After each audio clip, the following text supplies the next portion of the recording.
In the grand halls of medieval castles, power was displayed through stone walls, mounted heads, and lavish feasts. Behind every roasted pig, steaming bowl of pottage, and spiced wine served to a lord or lady, there existed a kitchen pulsing with heat, sweat, and secrets. These kitchens were the beating heart of the castle, places of both survival and spectacle. But buried beneath the scent of rosemary and the hiss of boiling pots lies a more chilling reality. In some corners of the medieval world, castle kitchens did more than prepare meals. They hid corpses. To understand how death found its place among the turnips and venison, we have to understand the peculiar world of castle kitchens. These weren't quaint domestic spaces. They were industrial-scale operations. The kitchen of a large castle could be a sprawling suite of rooms, a great hearth for roasting meats, separate pantries for breads and spices, cool stone cellars for preserving perishables, and a team of dozens of cooks, scullions, spitboys, and servants. On feast days, the kitchen was a battlefield of clanging pots and sharp knives, full of shouts and frantic movement. It was chaos, but well-organized chaos.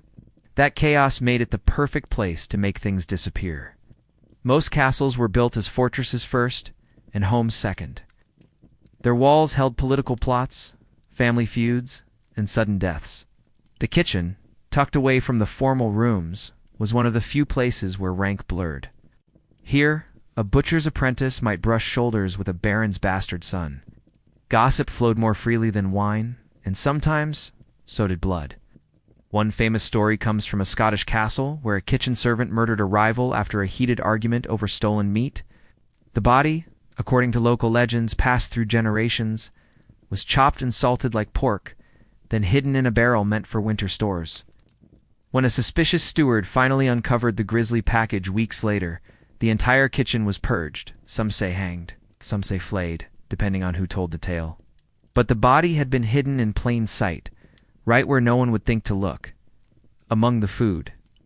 In some cases, cooks weren't the perpetrators. They were the desperate fixers. Imagine a drunken noble, enraged after losing a game of dice, stabs a rival in the great hall. The body must vanish before dawn, before rumors spark a feud between families. The kitchen, with its endless pots, fires, and cesspits, becomes the easiest place to conceal the evidence. Servants carry the corpse under a tarp of venison skins. The blood mixes with butcher scraps.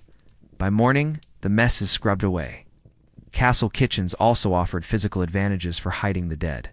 The massive hearths often had flues large enough for a body to be stuffed up and burned, their bones cracked by the same flames that roasted boar. Ash pits and grease traps provided further options.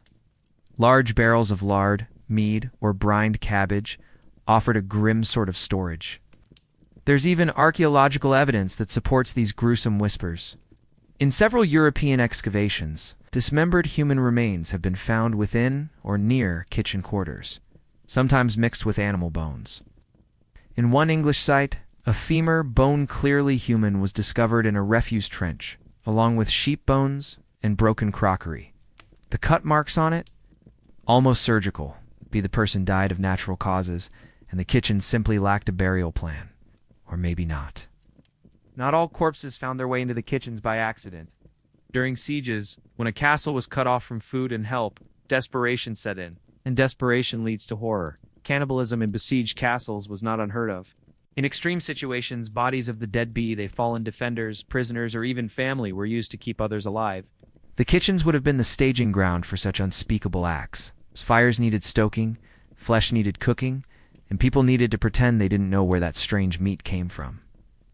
Even outside of war, castles were spaces of cruelty. Servants who stole or displeased their masters might be beaten, starved, or killed outright. If the death occurred quietly and the lord wished to avoid scandal, the kitchen could be called upon to take care of it. There were no forensics, no investigations, just a nod and a bloody apron. Some castle kitchens were located near dungeons, a practical design that inadvertently linked food and torture. It wasn't uncommon for cooks to pass by screaming prisoners on their way to fetch water. Some were even ordered to prepare meals for the condemned. But if those prisoners died in their cells or were executed without ceremony, it was often the kitchen that helped dispose of the remains. A few scoops of ash, some refuse in the fire, and the evidence disappeared. But it wasn't always about murder or malice. Sometimes bodies ended up in kitchens because there was simply nowhere else to go. A sudden death in winter might mean frozen ground, too hard to dig a grave. With the chapel full and the Lord's family uninterested in a proper burial for a mere scullion, the corpse might be hidden temporarily in the kitchen's coldest cellar. Days might pass, weeks even. In some tragic cases, no one came back for the body at all. The presence of death in medieval kitchens isn't just about violence. It also reveals the fragile line between life and survival in castle life. Kitchens were places of nourishment, but also of class division. Servants lived hard, died young, and were rarely mourned.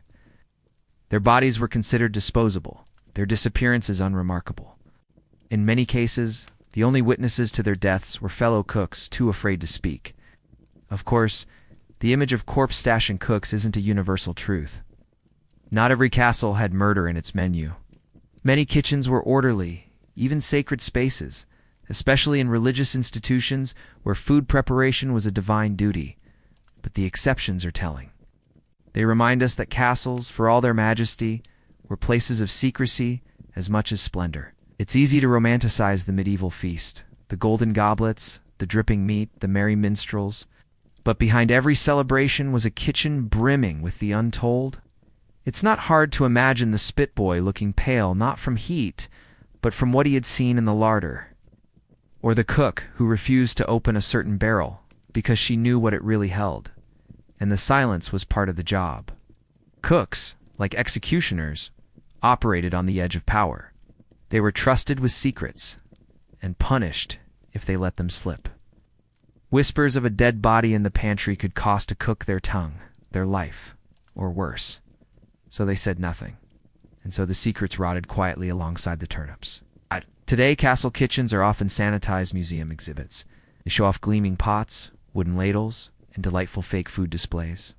Guides tell stories of banquets and royal recipes. But if you look closely, if you listen to the cold stone walls and the echoes of footsteps long gone, you might feel the darker truths lingering there. The next time you visit a medieval kitchen, imagine the smells not just of sage and beef, but of blood and silence. Picture the cook who knows too much, the apprentice who saw something he shouldn't, the barrel that was sealed too tightly in these forgotten corners between the ovens and chopping blocks. Death sometimes waited with an apron on. Thanks for joining us on this unsettling journey into the hidden corners of castle kitchens. What might have seemed like the warm heart of a medieval home was sometimes the perfect place to bury a secret. Behind the crackle of the hearth and the clatter of pans, cooks weren't just preparing feasts. In rare but chilling cases, they were hiding the dead.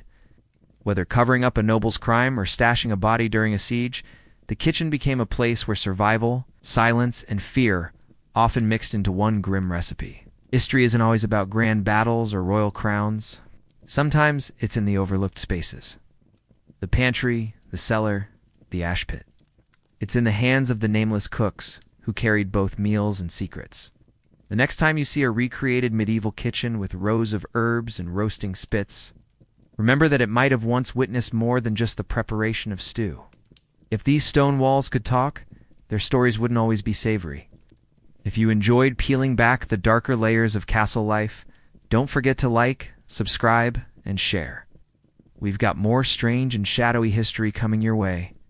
Thanks for watching, and see you in the next one.